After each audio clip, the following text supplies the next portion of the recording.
저는 그날 아버지의 전화를 받고 급히 집으로 달려갔습니다. 전화기 너머로 들려온 아버지의 목소리는 평소보다 더 낮고 지쳐 있었습니다. 지은아, 이제는 혼자 힘으론 안 되겠구나. 10년입니다. 아버지가 혼자서 어머니를 간호한 시간이 제가 직장 때문에 바쁘다는 핑계로 제대로 돌보지 못한 시간이 집에 도착했을 때 거실에는 낯선 여성이 계셨습니다. 60대 초반으로 보이는 단정한 인상의 분이었습니다. 편안한 보호사 유니폼을 입고 깨끗하게 빗은 단발머리에 온화한 미소를 띠고 계셨습니다. 안녕하세요. 요양보호사 김미숙입니다. 그분이 공손히 인사를 건넸고 저는 얼떨결에 고개를 숙였습니다. 방 안에는 어머니가 누워 계셨습니다. 야윈 몸, 창백한 피부. 한때 자상하고 따뜻했던 어머니의 모습은 온데간데 없었습니다. 침대 옆에 앉은 아버지의 모습을 보며 저는 가슴이 먹먹해졌습니다. 키 작고 마른 체형, 흰 머리에 깊게 파인 주름. 언제나 단정했던 아버지는 여전히 깨끗한 셔츠를 입고 계셨지만 그 어깨는 예전보다 훨씬 더 축 처져 있었습니다. 아빠, 제가 조심스럽게 불렀을 때 아버지는 처음으로 저를 보며 희미하게 미소 지었습니다. 하지만 그 미소는 슬펐습니다. 고맙다, 지은아. 김 선생님이 오셔서 이제 좀 숨통이 트이는 것 같구나.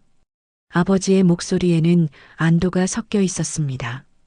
그리고 저는 그 순간 아버지가 얼마나 힘들었을지 조금이나마 짐작할 수 있었습니다. 그날 밤 저는 집에 머물기로 했습니다. 새벽 3시쯤이었을 겁니다. 갑작스러운 비명소리에 잠에서 깼습니다. 도둑이야. 저 사람들이 내 돈을 훔쳐가. 어머니의 목소리였습니다. 황급히 방으로 달려갔을 때 어머니는 침대에서 일어나 아버지를 향해 주먹을 휘두르고 계셨습니다. 여보, 나야. 진정해.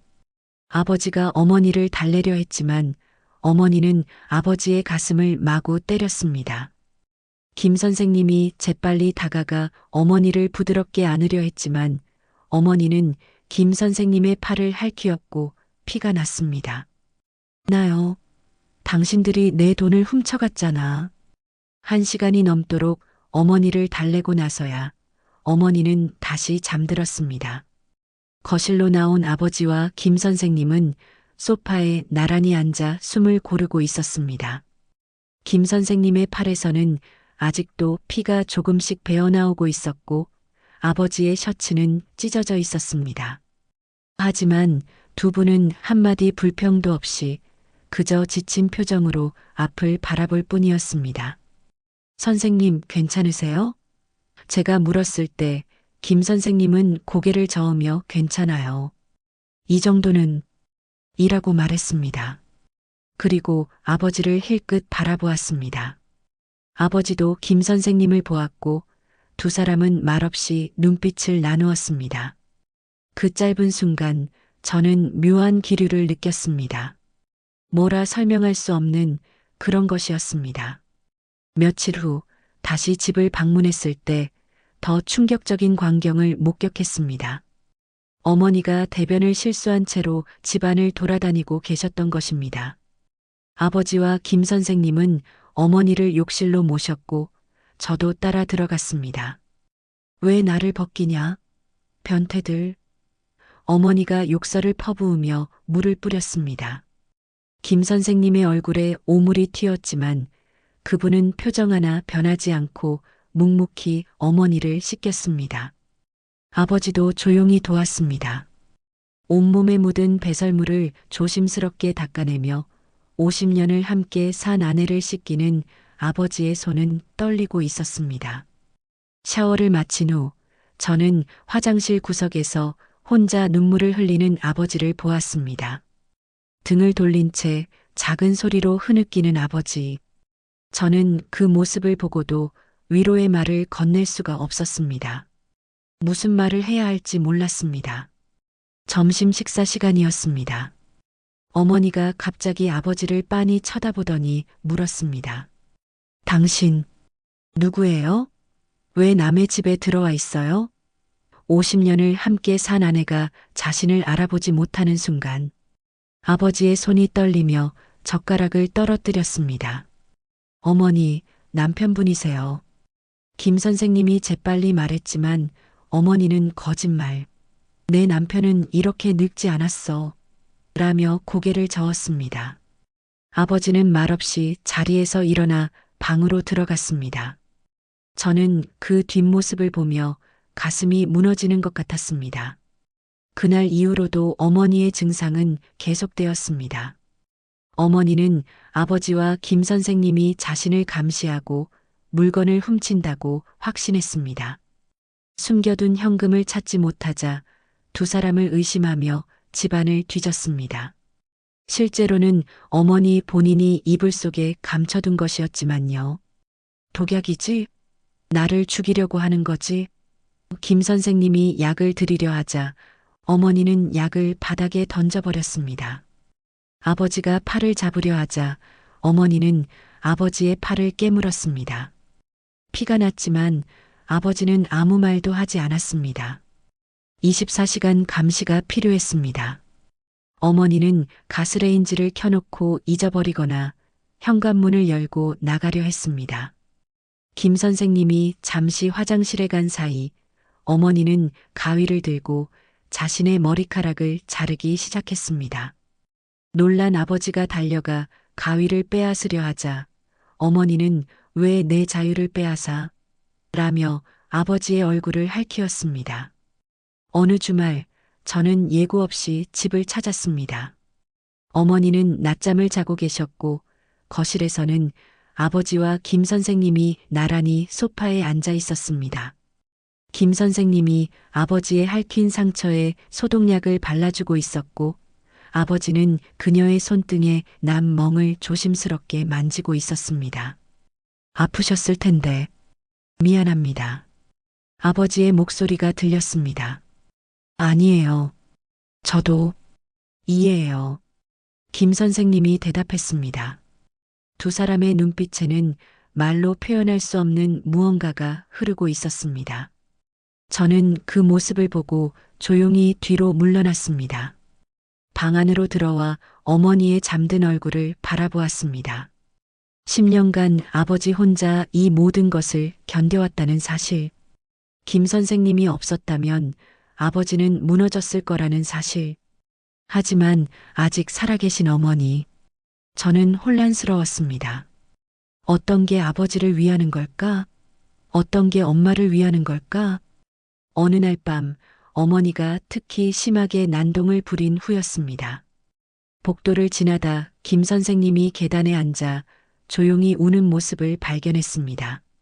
선생님, 제가 조심스럽게 불렀을 때 김 선생님은 눈물을 닦으며 말했습니다. 제 엄마도 치매셨어요. 그때 저는 직장 때문에 요양원에 모셨죠. 마지막 순간에도 옆에 없었어요. 그게 평생 후회예요. 김 선생님의 목소리는 떨리고 있었습니다. 그래서 남의 부모님을 돌보면서 제가 못한 간호를 하는 거예요. 속죄처럼. 저는 그제야 깨달았습니다.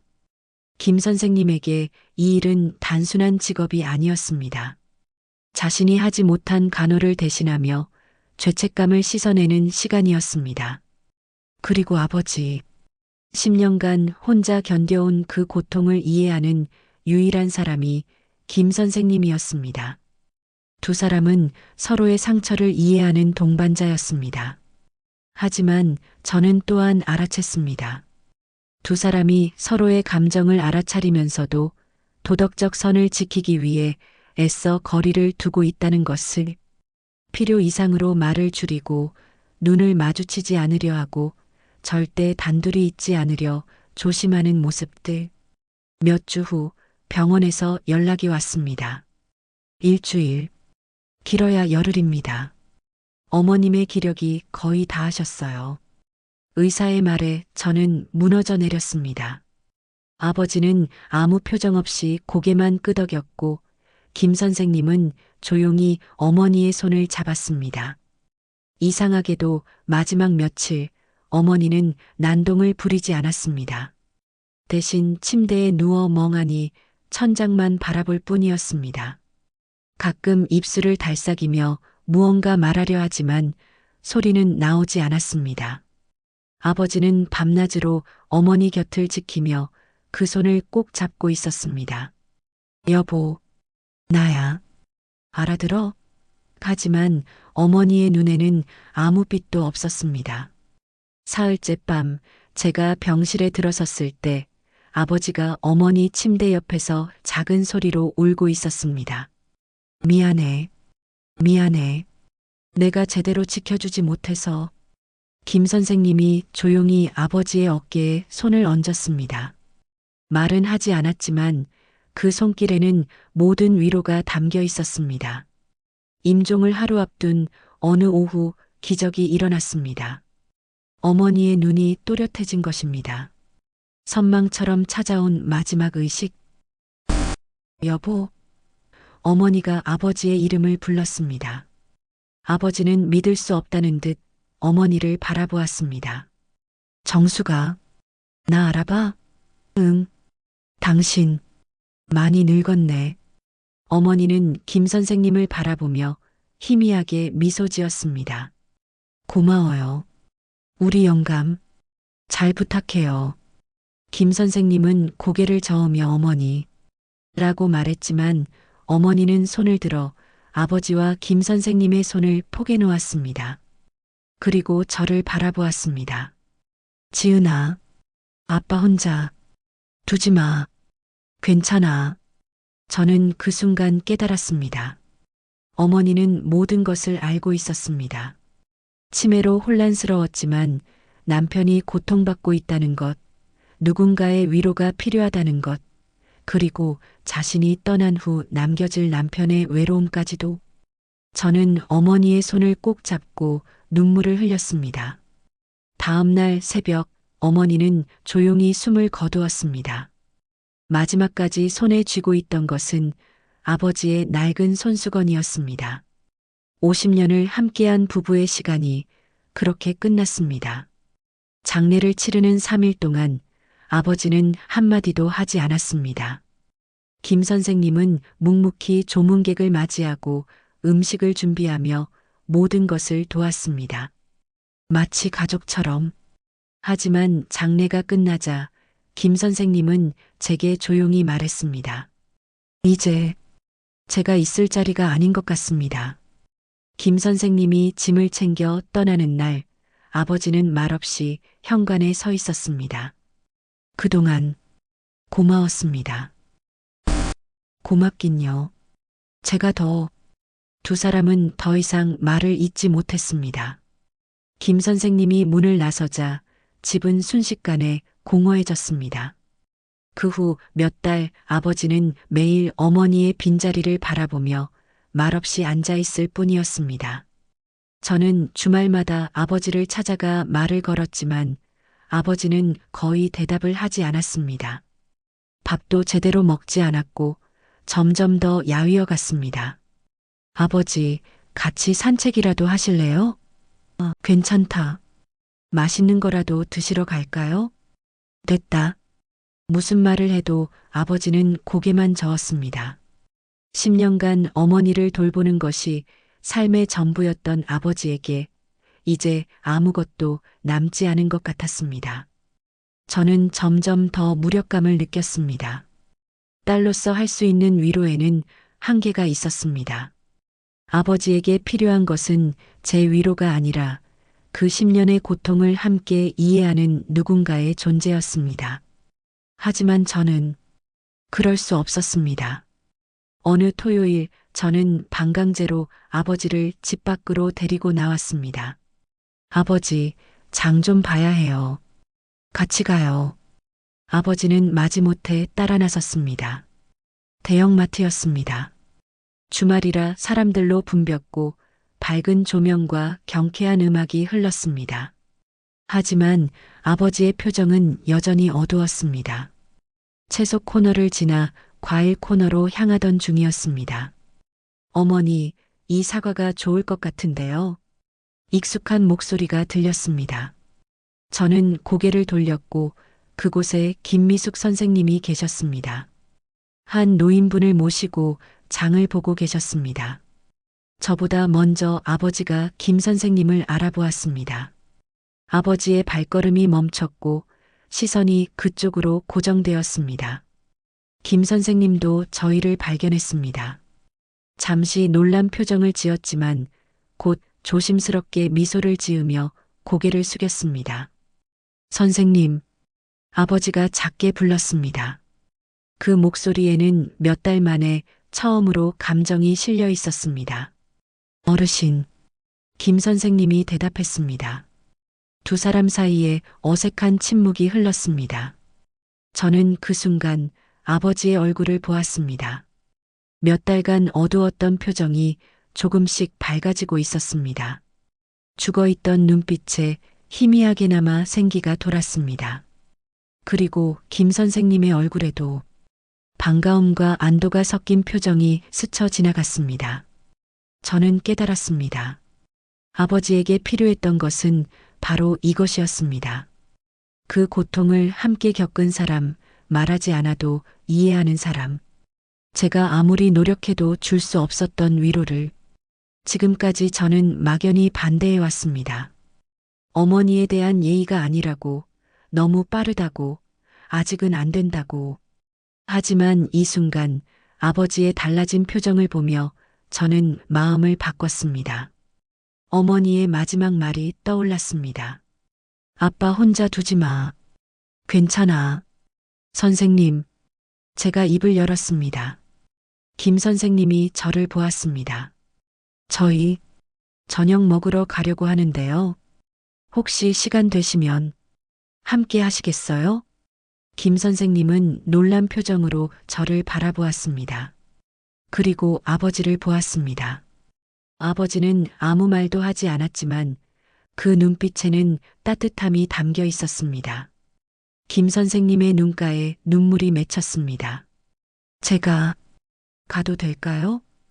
김 선생님이 조심스럽게 물었습니다. 저는 고개를 끄덕였습니다. 네, 엄마도 그러셨어요.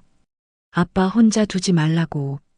김 선생님이 모시던 어르신께 양해를 구했고 저희는 마트 안 푸드코트로 향했습니다. 세 사람이 둘러앉은 테이블. 처음엔 어색한 침묵만 흘렀지만 곧 아버지가 입을 열었습니다. 요즘 어떻게 지내셨습니까? 그저 그렇습니다. 어르신은 짧은 대화였지만 두 사람의 눈빛에는 말로 다 할 수 없는 것들이 담겨 있었습니다. 저는 두 사람을 바라보며 조용히 미소 지었습니다. 이게 맞는 걸까? 아직 확신할 수는 없었습니다. 하지만 아버지의 얼굴에 오랜만에 떠오른 생기, 김 선생님의 부드러운 미소, 그리고 어머니의 마지막 사랑. 어쩌면 이것이 어머니가 남긴 마지막 선물이었는지도 모릅니다. 홀로 남겨질 남편을 위한 그 긴 고통을 함께 견딘 사람에게 전하는 고마운 마음이라는